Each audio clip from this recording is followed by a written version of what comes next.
Bonjour, je voulais faire cette courte vidéo aujourd'hui. Je pense que je vais parler très peu. Je garde mes lunettes, c'est pas pour vous manquer de respect, mais c'est juste que j'ai passé une nuit blanche, donc j'ai les yeux très très rouges. Mais je suis en colère. Je suis en colère à cause de la situation actuelle aux États-Unis. En colère pour la situation de racisme systémique, profond, non aboli, de racisme, disons, traditionnel dans le fonctionnement de l'État. Et quand je dis l'État, je veux parler non seulement de la police, mais également de la justice. Et je n'oublierai pas non plus l'économie. Cet État qui a fait travailler des Noirs qu'on est allé chercher en Afrique contre leur gré,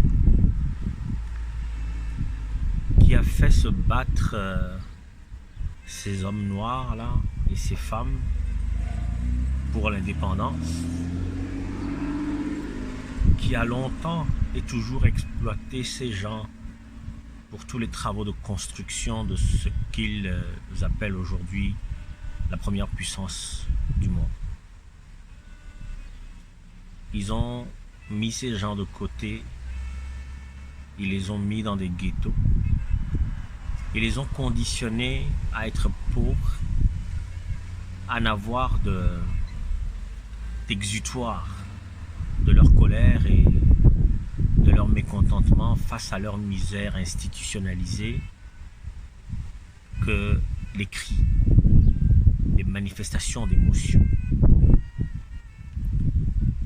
Je suis en colère. Je suis en colère parce que non seulement de plus en plus d'événements dénotent de cette institutionnalisation du racisme et de la discrimination par rapport à l'homme noir aux États-Unis.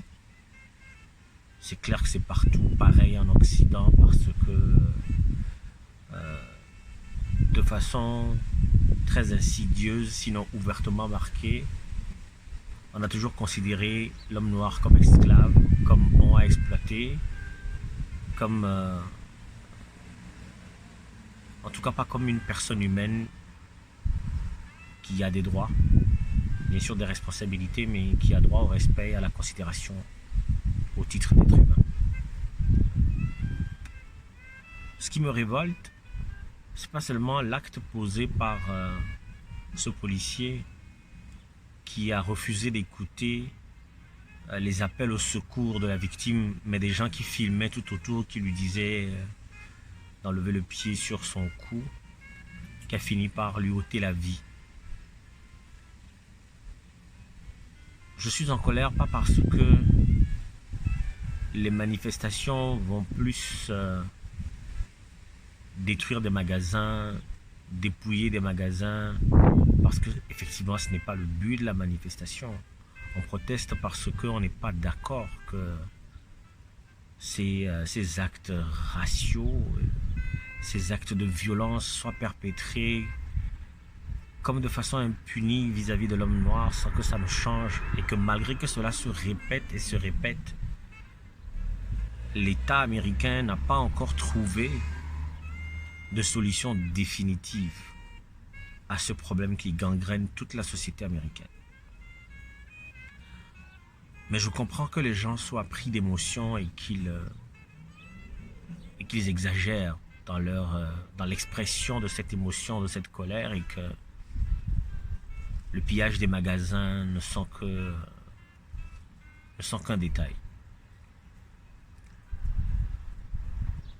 Je pense que c'est tout à fait digne de me mettre en colère, de voir des gens qui font des challenges en mettant le genou sur le cou des gens pour s'amuser, pour en rigoler.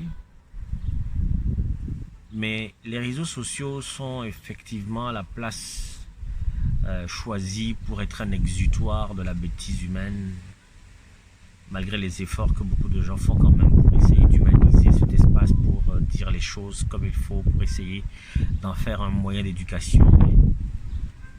Comme c'est le lieu d'expression publique et de liberté d'expression exagérée, les gens s'en donnent à cœur joie et font n'importe quoi sur les réseaux sociaux. Mais ce n'est absolument pas le projet aujourd'hui. Je ne vous ai pas mis devant cette vidéo pour vous parler de ça. Peut-être qu'une autre fois on en parlera.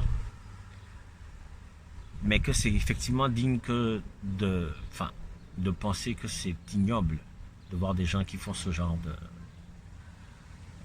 de challenge. Ce qui m'énerve au plus haut point, c'est même pas encore le comportement idiot, je dirais, parce que même si peut-être lui-même il n'est pas et qu'il pense être plus malin que d'autres, il rend idiote la fonction qu'il occupe depuis 4 ans. Je parle du président Donald Trump, qui croit tromper tout le monde, mais ne se trompe que lui-même. Je trouve ça idiot. Je trouve ça irrespectueux par rapport à tous ceux qui ont occupé cette fonction pendant des années et qui ont donné aux États-Unis d'Amérique la place de leader qui est la sienne, qui est la leur, si on parle d'États-Unis. Ce qui me révolte, ce dont je veux parler ce soir, c'est de voir que dans les médias publics, que ce soit aux États-Unis, en France, au Canada, partout dans le monde occidental, il y a des gens qui ont le culot, le courage et l'indignité de s'asseoir devant les caméras et de dire que George Floyd n'était pas tant que ça un saint parce qu'il a fait de la prison il y a 5 ans, parce qu'il était ivre ou parce qu'il aurait payé avec un faux billet. Écoutez, si vous n'avez pas la décence de vous-même, si vous n'avez pas la considération de ce que vous représentez, du média au nom duquel vous prenez la parole, ayez au moins la décence de respecter la mémoire de quelqu'un qui a été assassiné devant les caméras. La décence de respecter sa mémoire. Le fait d'invoquer aujourd'hui son passé criminel ou d'invoquer son état d'ébriété ou même qu'il est payé avec un billet de 20 $. On est en train de parler d'un faux billet de 20 $. C'est quoi 20 $? Tandis que ceux qui vous gouvernent font des larcins, mettent de l'argent public, de l'argent destiné aux impôts dans des paradis fiscaux. Et vous-même, en tant que journaliste immensément riche, vous faites cela. Vous osez parler de l'indélicatesse d'un homme assassiné devant les caméras en invoquant son passé criminel, passé pour lequel il a quand même purgé une peine. Vous devriez avoir honte. Cela me révolte tellement que je me dis, qu'est-ce que nous allons enseigner demain à nos enfants? Qu'est-ce que nous allons laisser aux générations prochaines? Si pour excuser le meurtre raciste, parce que c'est un meurtre raciste, on va invoquer le passé de quelqu'un qui a purgé sa peine et qu'on essaie de décrédibiliser son image pour rendre justifiable de façon imbue et injuste l'acte de crime, le meurtre qui a été fait sur sa personne. Que les gens viennent avec toute l'arrogance qu'on leur connaît. Je parle d'Éric Zemmour, essentiellement, pour dire « ouais, il faut dire les choses, ce n'était pas un saint qui se baladait, etc. etc. » Mais quand même, qu'est-ce qui se passe dans vos têtes? Qu'est-ce qui se passe dans vos têtes? comment avez-vous le culot de continuer à vous regarder dans les miroirs, dans les retours de caméra, si vous êtes aussi capable d'une telle indignité? Qu'est-ce qui se passe dans vos têtes? Un homme a été assassiné alors qu'il aurait pu rentrer tranquillement chez lui. Un homme a été assassiné et il a laissé ses enfants orphelins. Un homme a été assassiné. Il a laissé sa femme veuve, sa famille et ses proches dans la tristesse. Un homme a été assassiné par la décision d'un autre, un de ses congénères, un ancien collègue de travail, un policier qui est censé protéger la population. Un homme a été assassiné et c'est le signe patent d'une violence raciste sourde dans la société américaine.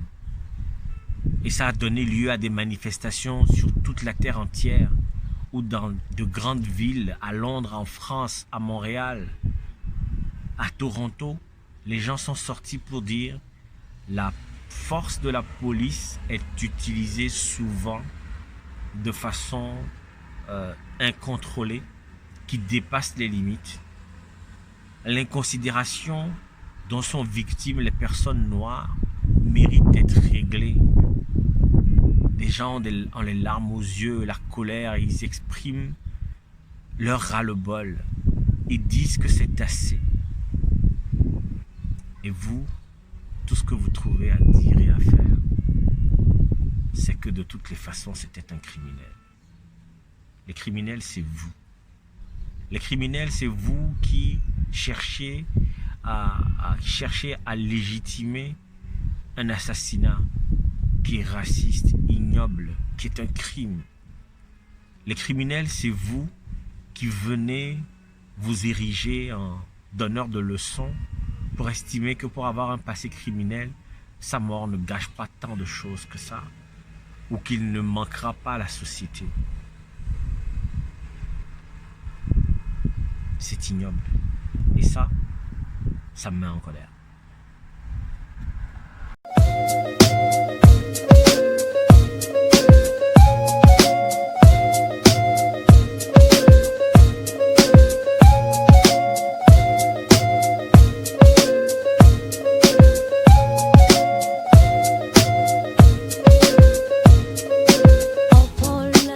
Jacques,